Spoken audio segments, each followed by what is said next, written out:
Bookcase and Coffee presents Drinks with the Bees, a quick shot of romance. Hey everyone, I'm Becky, and with me this time on our quick shot of romance is Lindsey. Welcome to the podcast, Lindsey.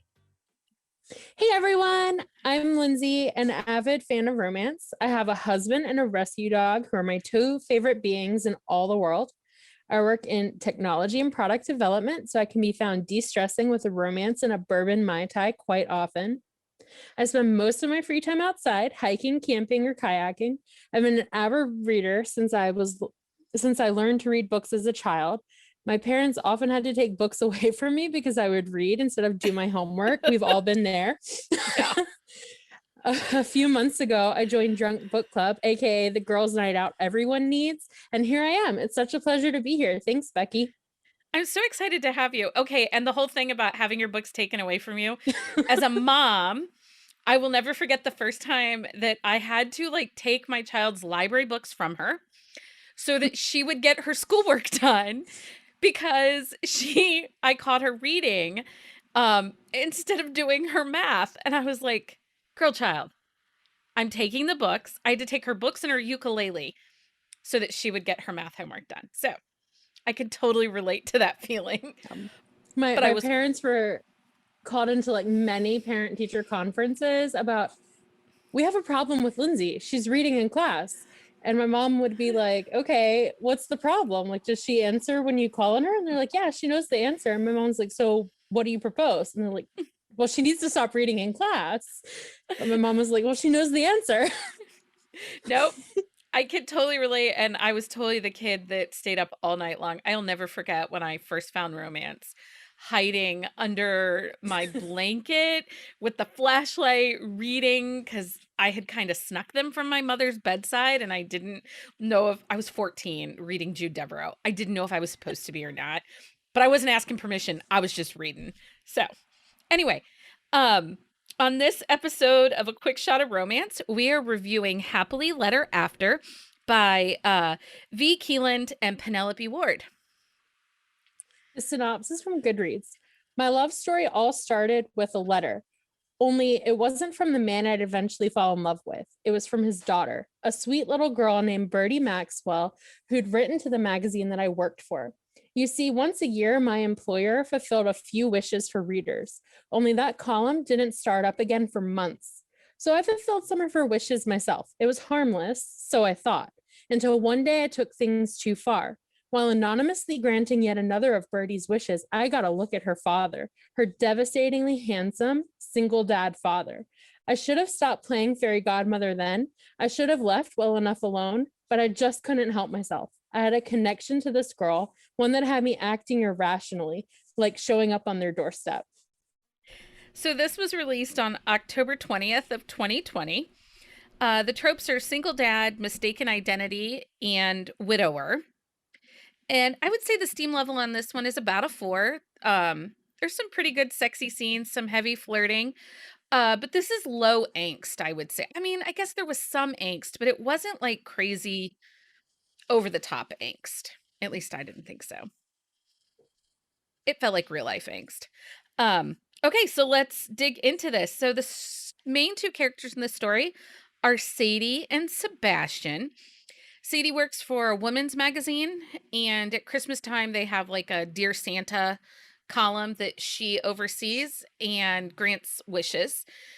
And she gets this little letter from Birdie all about that Birdie is just kind of sad and lonely and sad for her dad. And so I really liked Sadie. What were your thoughts on Sadie? I like Sadie. I thought she was the perfect combination of sweet and funny, and she was a really easy character to connect to and to feel for, and I really enjoyed the narrative from her perspective. She has a unique perspective on things where she's just so positive. Yeah. She's so funny too. I mean, and she really just seems like one of those women that's just a really good person with good intentions. And, her own life kind of defines some of the choices that she makes. and such, but I really loved her. I really connected with her almost right from the beginning. Yeah, and she's so smart. Like the way she handles things, she realizes when she's taking things too far, and she's very self-aware, and she's just a really awesome heroine for this story. I really loved Sadie as a character. Yeah, what was her best friend's name? Oh gosh. I can't remember. She has a best friend in this, and her best friend, I like to think of her best friend as the voice of reason. Because every time Sadie would like find something that she was going to send to Birdie, or set up, like the whole carousel thing that she set up for Birdie, was that not the sweetest thing ever? So we'll get to that. Okay, I'm sorry, I jumped ahead. So let's talk about Sebastian real quick. He's been a single dad for 4 years. He really is barely keeping his head above water. He owns a restaurant in New York City, and he used to own it with his wife. But there is like, so he's raising this daughter on his own, but there's definitely this big level of grief. And I don't know that it's a complicated relationship with his wife that has passed. Like, she got ill and died of cancer. But their marriage wasn't necessarily perfect leading up to her diagnosis. Like, you learn in the story that, they were probably headed towards divorce right before she found out her diagnosis of cancer. But so he has grief, and I think it's grief of loss of his wife, but also just loss of a partner. Yeah, I definitely think it's the loss of the partner. But I feel you on what you're talking about, where his relationship wasn't fully perfect. And it's almost like grief of not just the loss of a partner, but the loss of love, because he doesn't allow himself to have that. No, he doesn't really have any relationships outside of just going to the restaurant and coming home and being Birdie's dad. He doesn't date. And he doesn't really let people in his life. I mean, there's the housekeeper that keeps Birdie during, the day and stuff like that when he's at work. So I don't know. He was kind of a little bit of a tragic character, in my opinion. But so Birdie sends Sadie these letters, kind of saying, talking about how much she misses her mom. I think she's what, like 6 or 7, or is she older than that in these? I think she's a little younger than 10. I think her mom passed away when she was 6, and now it's been almost 4 years. So she's right around 9 or 10. 10. Okay, so she has written this letter because she's just missing her mom, and she's sad, and she doesn't feel like she can talk to her dad, and she just wants to know that her mom is still watching her, looking out for her, and that her mom still loves her. So Sadie arranges some little things to happen to keep Birdie's hope, her connection to her mom, alive a little bit. So, like the carousel, Birdie sends her a letter talking about horses, flying horses, and something else. And so, white horses. And so, Sadie arranges for the tickets for the carousel in the park in New York City for Birdie and her dad to kind of happen upon this chance to go to this carousel, and then these horses are there to it was just such a sweet moment. I'm kind of stumbling over a little bit because it was just such a sweet moment. Yeah, and so like one of the things about Birdie is that she looks for butterflies as a symbol from her mom, because her mom loved butterflies, and the carousel is just so sweet because she's looking for this particular horse, and then Sadie sets up the carousel, and then the butterfly leads her to discover the horse, and Sadie's there witnessing the whole thing, and they don't know each other, they don't interact with each other, but it's just such a perfect moment. So, it's so cute. It is. So it was one of the best scenes. It really was. So let's talk about, because that's not really Sadie and Sebastian's true meet cute. That's like kind of the first time they connect eyes a little bit. But the meet cute, when they actually have their first interaction, is pretty freaking hilarious. So Sadie wants to leave one last letter for Birdie, because she's decided she's done playing fairy godmother. She's done playing Santa. She has to stop this because she's all in and invested in this little girl, and she's worried it's not healthy. So she goes and walks by their townhouse just to get a glimpse. And Sebastian is there with the dog. And it's not just any dog. It's a Great Dane. So like a big, giant dog. Like so big. And they are there, and she's trying to slip something in, or Sadie had lost something on the ground and she was putting it in the mail slot, and Sebastian comes out and he thinks that she's the dog trainer.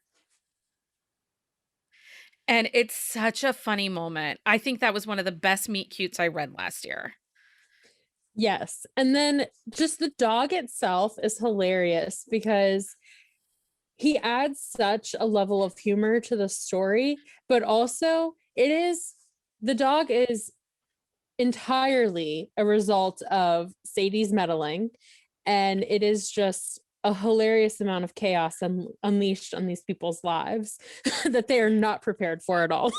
No, and she convinces them that she has a German accent and that she's training the dog in German because he thinks that's the dog trainer that he hired. So she now is watching YouTube videos and trying to teach herself how to train a dog in German.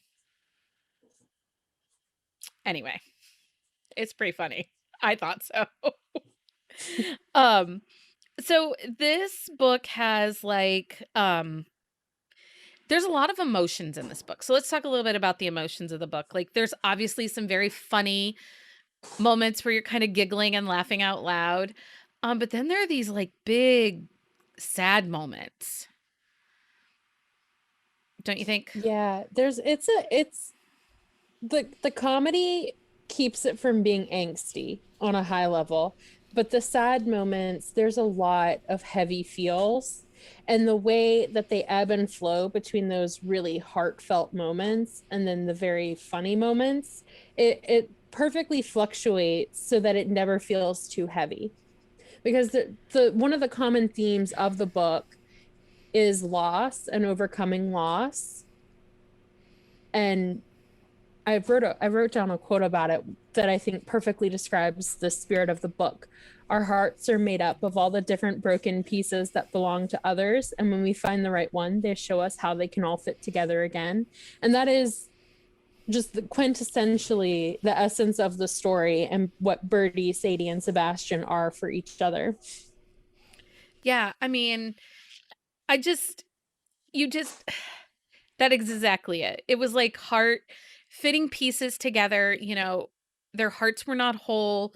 And once they do come together, like there's this wholeness and this healing that comes from them being together. And I said, this was one of my best reads of 2020. There was such a beauty to this story. And when I read this story, I needed it. Do you know what I mean? Yeah, it was so heartwarming, and the way that they all fit together, it was a slower burn than I usually prefer, but I felt like it was so necessary for the deep healing that they showcase in the story. And it is really hard to write deep healing. I just want to acknowledge that. Like, to acknowledge that deep healing in a way where the reader feels it, but without like having to grab a box of tissues and break down and cry because it's so heavy. Like this is a really, really well written book. Yeah. And V and Penelope are at the top of their craft. They are some of my favorite go-to authors. I always know whatever book I pick up from them is going to be good. Again, they're just some of my favorite authors. It's an automatic one click, even when it's like a $6 or $7.99 book. Because, we often talk about that, like $2.99 and under, I don't really think about it. Like, okay, buy it. But when you start getting close to like $5, then I have to be like, oh, that's $5. But, I'm cheap, which is why I have this Kindle one is Unlimited. worth it. But this one is in Kindle. Exactly. And this is in Kindle Unlimited. So if you If you're a Kindle Unlimited subscriber, this is in Kindle Unlimited. And if Okay. you're not, get it anyway. Yeah, if you're not, this is definitely this is an easy buy for sure. Okay. So we'll take a pause and then we're going to spoil it a little bit. So, okay. So let's talk about the ending. So we learn in the story that Birdie was actually conceived by in vitro. She was from donated eggs with Sebastian's sperm.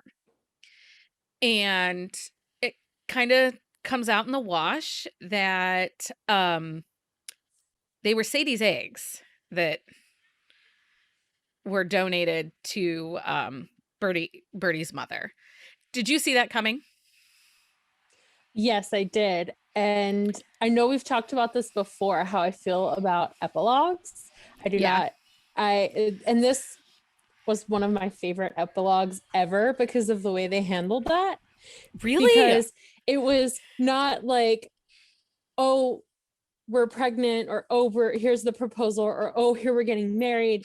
It was like a jump in time A big to jump. when like they'd kind of collectively decided as a family that they kind of knew that Sadie, like they kind of knew the circumstances, that it was there was a good chance that it could be Sadie, but that maybe not.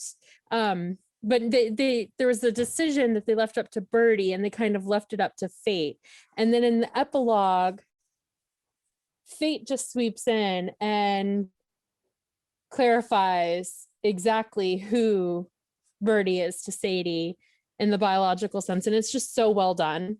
I loved it. I'm a sucker for an epilogue that is atypical.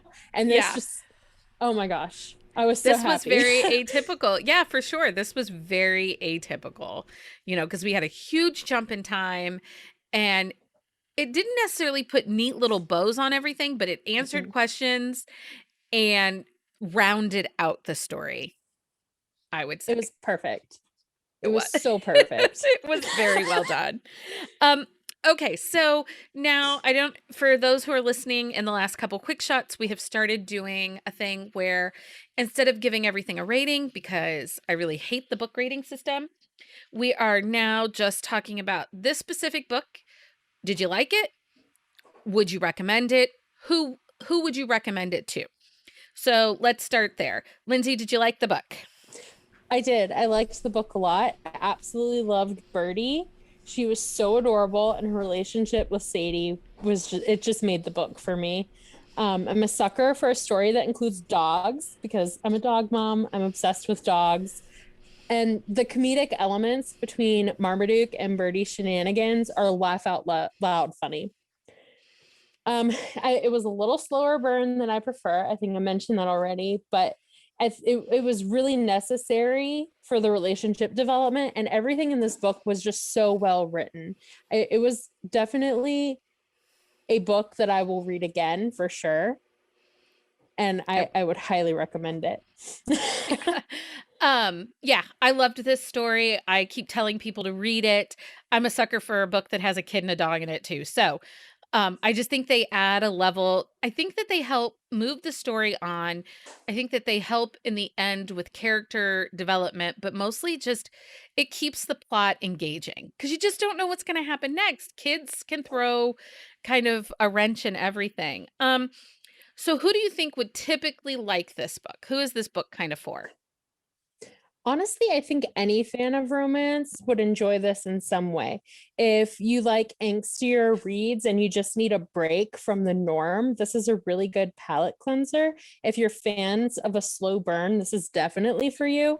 And if you really like heartwarming stories, this is a no-brainer to go pick up. It's just such a heartwarming, light, easy read. Yeah, it's true contemporary romance. If you're not looking for an overly sexy book, this is a really great one to dive into. There is some sexiness, but it's not like crazy in your face throughout the whole book. It takes a minute to get there. There is a true development of relationship as we go forward.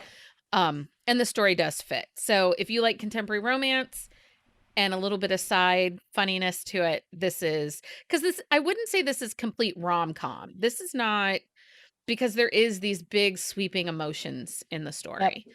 Okay, so would you recommend this book?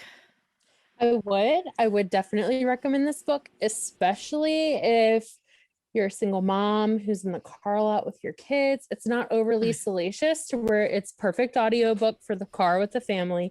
Like, it would not raise any eyebrows, I don't think.